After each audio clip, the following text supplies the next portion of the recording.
ഇനി കറി തിളച്ചോ നോക്കാം. വേണ്ട, തിളച്ച് വരുന്നുണ്ട. ഇച്ചിരി കൂടെ തിളയ്ക്കണം. കറി ഇച്ചിരി കൂടെ തിളയ്ക്കുമ്പോഴത്തേന് മീൻ പറക്കിയിടാം. തുറക്കുക. തട്ടാണ്ട തിളയ്ക്കുന്നത് നല്ല തിളച്ചിട്ടുണ്ടല്ലേ.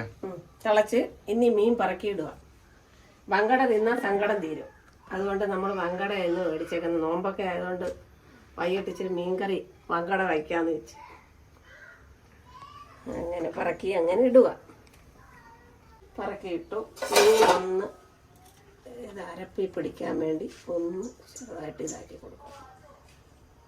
കണ്ട മീൻ മൊത്തം മുങ്ങി കിടക്കുന്നു. ഇനി ഇത് അടച്ചു വെച്ച് വെള്ളം ഒഴിക്കിട്ട് നീ മാറ്റാതെ. ഇനി ഇത് അടച്ചു വെച്ച് ഒരു 1/4 മണിക്കൂർ അടച്ച് തിളക്കട്ടെ. കറി റെഡിയായി. കണ്ടേ നല്ല പരുവത്തിലായി.